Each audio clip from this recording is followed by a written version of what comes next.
अस्सलाम वालेकुम नाज़रीन, मैं हूं वसीम अली और आप देख रहे हैं Wasim Ali official YouTube channel. नाज़रीन, जिस बात का इंतज़ार था अब वो नताइज आना शुरू हो गए हैं और अभी तक जितने नताइज आए हैं उसके अंदर कुछ बहुत बड़े अपसेट हुए हैं। तरीके इंसाफ ने एक बहुत बड़ा सरप्राइज़ भी दिया है। अब क्वेश्चन ये है कि कौन गवर्नमेंट बनाएगा और कौन सी पार्टी है कि सूबे के अंदर कितनी सीटें अभी तक जो है वो ले उड़ी है। इसके ऊपर तफसील के साथ आपके साथ डिस्कस करेंगे। होगी आपसे गुजारिश कि अगर आपने अभी तक हमारे चैनल को सब्सक्राइब नहीं किया तो काइंडली अभी हमारे चैनल को सब्सक्राइब कर लें और बेल आइकन को प्रेस करना मत भूलिएगा। नाज़रीन, जिस इलेक्शन के अंदर ये तस्वर किया जा रहा था कि मुस्लिम नून को कोई प्रॉब्लम नहीं होगी, वो आराम से गवर्नमेंट बनाने के अंदर कामयाब हो जाएंगे, लेकिन अब तक के जो नताइज पाकिस्तान के अंदर अभी तक जो है वो मौसूल हो रहे हैं उनके मुताबिक तरीके इंसाफ ने एक बहुत बड़ा सरप्राइज़ दिया इस इलेक्शन के अंदर और बड़ी ही खामोशी के साथ। क्योंकि आपको पता है कि तरीके इंसाफ के लिए उस तरीके से माहौल उनके लिए साजगार नहीं था, लेकिन उसके बावजूद भी KPK के अंदर जहां पर देखा गया है तो वहां पर तरीके इंसाफ बहुत आगे है। और तरीके इंसाफ ने जो पिछले इलेक्शन के अंदर कहीं पर अगर सीटें मिस भी की थी तो उनके ऊपर भी तरीके इंसाफ को अभी बढ़तरी हासिल है। अगर बात की जाए पंजाब की तो मुस्लिम नून आपको पता है पंजाब की सबसे बड़ी जमात है और पंजाब के अंदर उन्होंने उनकी जो गिरफ्त है अभी भी मजबूत है और यूं लग रहा है कि पंजाब के अंदर मुस्लिम लीग नून आराम से बिना किसी इताअत के साथ भी पंजाब के अंदर आराम से गवर्नमेंट बना सकती है। और पीपल्स पार्टी के अब तक के जो नताइज हैं, पीपल्स पार्टी ने काफ़ी इंप्रूव किया है और पीपल्स पार्टी जो है उसके पास जो है वो सिंध के अंदर अच्छी खासी सीटें आ गई। तकरीबन अब तक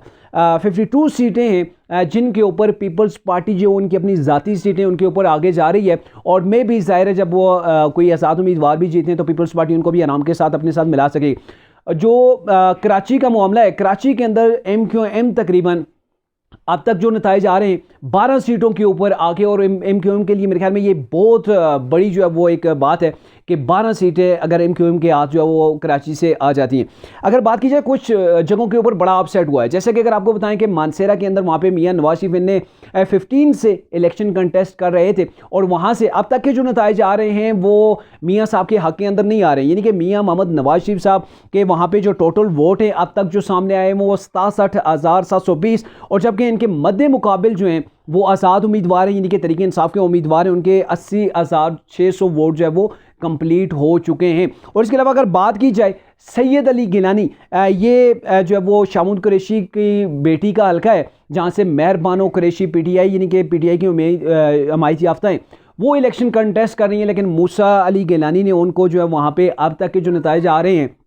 उनको 8,000 वोट के साथ जो है वो शिकस्त दे दी है। इसके अलावा डॉक्टर यास्मीन राशिद और मियां नवाज शरीफ का मुकाबला बड़ा ज़बरदस्त रहा है, लेकिन अब तक रात तक तो डॉक्टर यास्मीन राशिद जो है वो आगे थी, लेकिन अब जो रिजल्ट्स आ रहे हैं उसके मुताबिक मियां मोहम्मद नवाज शरीफ जो है वो डॉक्टर यास्मीन राशिद से वो आगे हो गए हैं, उनके पास अब जो है वो अच्छी खासी लीड आ गई है। लेकिन देखें कि पंजाब के अंदर जहाँ पर भी शहबाज शरीफ कंटेस्ट कर रहे थे, मरीम नवाज साहिबा थी, हमजा शहबाज थे, ये बड़े हल्के थे और वहाँ पर मुस्लिम नून जो है वो जीत चुके हैं, यानी कि मरीम नवाज साहिबा पहली बार पार्लियामेंट की रुकन जो है वो बन चुकी हैं। और इसके अलावा जमात इस्लामी के लिए बड़ा सरप्राइज़ है कि अमीर जमात इस्लामी जो है वो अपनी नशिस्त बुरी तरह से जो है वो हार गए हैं और अभी तक जो टोटल रिजल्ट्स आ रहे हैं अभी तक वो अभी तक मुकम्मल जो है वो कहीं पर भी मुकम्मल नहीं हुए। लेकिन ये है कि ग्राफ अभी बता रहा है कि जो सबसे ज़्यादा जो अभी तक जो चांसेस बन रहे हैं जिनके ऊपर लीड है वो आज़ाद उम्मीदवार हैं, यानी कि तरीके इंसाफ के हमायत याफ्ता हैं।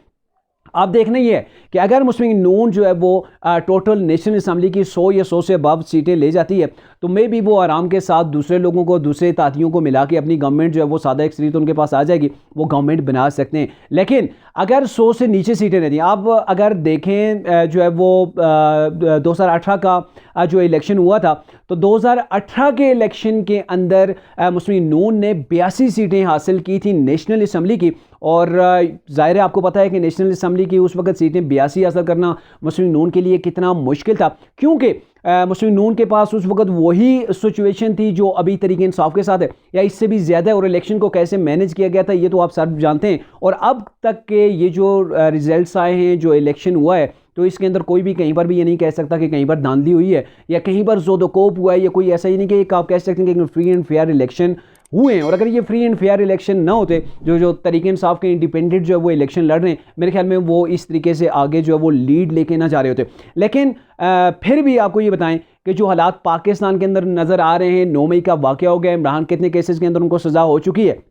अवाम के अंदर बेशक इमरान के लिए हमदर्दी और हमदर्दी का वोट डेफिनेटली इमरान को पड़ा है, लेकिन उसके बावजूद भी इमरान खान को ये सिस्टम इतनी जल्दी जो है वो एक्सेप्ट नहीं करेगा। और आप देख लीजिएगा चाहे कुछ भी हो जाए कि अभी एक दोबारा से अगर गवर्नमेंट पीपल्स पार्टी और मुस्लिम लीग नून को अगर मिल के भी गवर्नमेंट बनाना पड़ी तो वो बना लेंगे। अभी एक और रिजल्ट आया है ये शांगला से, जो अमीर मकाम है सदर मुस्लिम लीग नून जो है वो केपी के हैं, तो पहले जो है वो पीछे थे, अब वो उनके वोट जो है वो आगे हो गए। और अभी तक अनऑफिशियली तौर पर जो अनाउंसमेंट हुई है उसके मुताबिक अमीर मकाम के पास भी अच्छी खासी जो है वो लीड आ गई है।